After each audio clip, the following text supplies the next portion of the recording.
99 लोगों को लगता है कि बेली फैट कम करने के लिए कम खाना चाहिए, राइस रोटी सब कुछ छोड़ना चाहिए और डेली एब्स करना चाहिए, क्रंचेस, लेग रेजेस।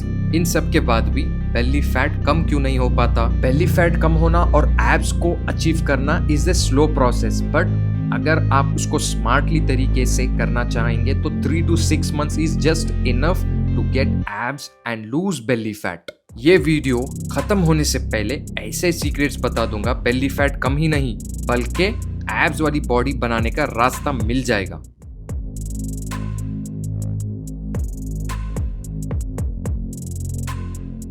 आप में से जो लोग नए हैं, सब्सक्राइब नहीं किया अब तक, लाइक और सब्सक्राइब बटन दबा लो क्योंकि फुल बेली फैट और एब्स की कंप्लीट इंफॉर्मेशन देने वाला हूं। तो सबसे पहले मैं आपको लेकर चलता हूं 3 months बैक, जहां से मैं मेरे इस dream physique photoshoot transformation with shredded abs की जर्नी स्टार्ट किया।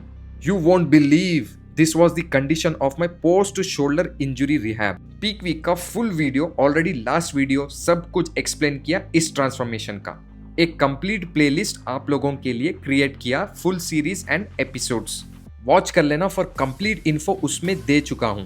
Now back to video topic. Number 1, diet strategy.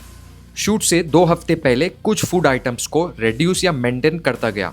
For example, अगर मैं dairy products like milk, curd daily 250 grams ले रहा था तो उसको 150 ml कर दिया। फूड्स को कंप्लीटली हटाया नहीं बल्कि साइकिलिंग करता गया। मान लो ट्रेनिंग डेज में मैं 2500 कैलोरीज कंज्यूम कर रहा था, रेस्ट डेज में 2000 कैलोरीज कंज्यूम किया। मैक्रोस ब्रेकडाउन कुछ इस तरह करा। प्रोटीन ट्रेनिंग डेज में अगर 130 to 140 ग्राम्स लेता हूं तो रेस्ट डेज में 150 to 160 ग्राम्स कर दिया। And similarly carbs and fat intake को भी वही प्रोसेस फॉलो किया। कार्ब्स को 250 to 300 grams in training days and 180 to 200 grams in rest days. Fats को 1 ग्राम पर KG, same in both rest days and training days में। Now last 1 week before shoot day, जो peak week already mention किया but फिर से की points थोड़ा बता देता हूँ। पीक वीक के शुरू के 3 दिन कार्ब्स को डिप्लीट करना होता है, जिसमें प्रोटीन और फैट्स ही मैक्सिमम कंज्यूम किया और कार्ब्स सिर्फ वेजिस से आ रहे थे, which is the form of trace minerals.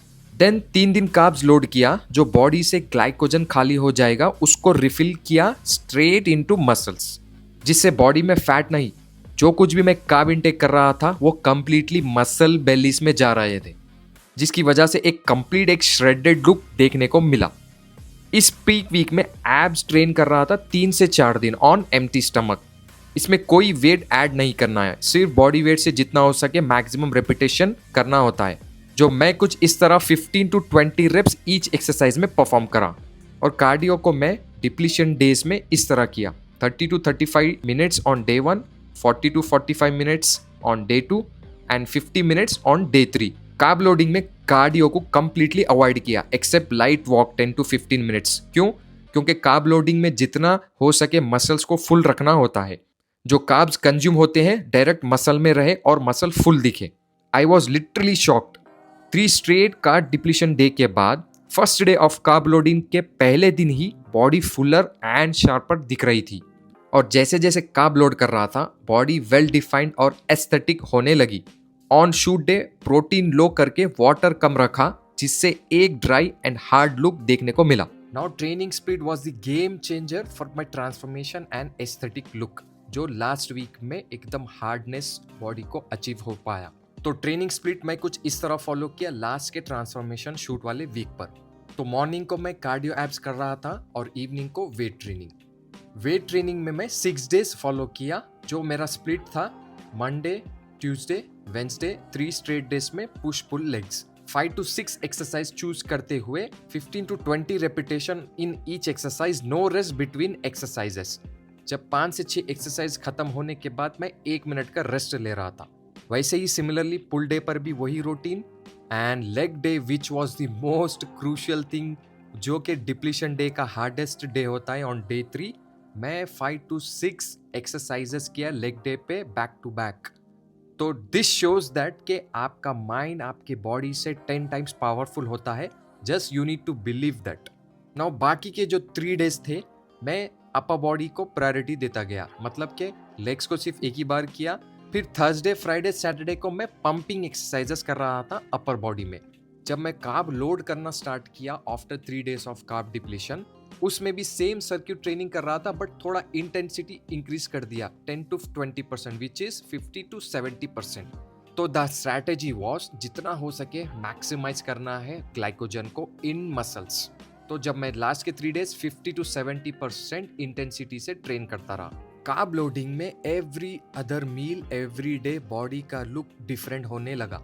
मेरी बॉडी वाटर होल्ड नहीं कर रही थी। That was the best thing for me before shoot day. Then shoot day पर वही स्ट्रेटेजी फॉलो किया, circuit training light pumping before 30 minutes of shoot. Same वही strategy से शूट डे पर भी 15 to 30 मिनट्स का लाइट पंपिंग सेशन रखा, जिसकी वजह से ऐसा लुक, ऐसी शार्पनेस और ऐसी डेफिनेशन शूट डे को देखने को मिली। हर वो चीज ड्यूरिंग ट्रांसफॉर्मेशन जर्नी में ट्रैक कर रहा था। वो चीजें मेरे गोल को एक स्टेप हर दिन क्लोज करते गए इस शूट ट्रांसफॉर्मेशन के लिए। तो जिनको लगता है कोई स्ट्रैटेजी या shortcut out of the way जाकर अचीव हो जाएगी, तो इन स्मॉल स्टेप्स ही आपको आपके एब्स और बेली फैट कम करने में हेल्प कर सकते हैं। Just trust the process. तो ये था बॉडी रिकम्पोजिशन जो मैं लीन मसल बिल्ड करते हुए फैट लूज कर रहा था। अगर आप कंफ्यूज हो ये कैसे वर्क करता है, तो नेक्स्ट वीडियो में कंप्लीट साइंस डाइट सेटअप बता दूंगा। सो डोंट मिस, सब्सक्राइब कर लो for real natural transformation achieve करने के लिए। Thanks for watching.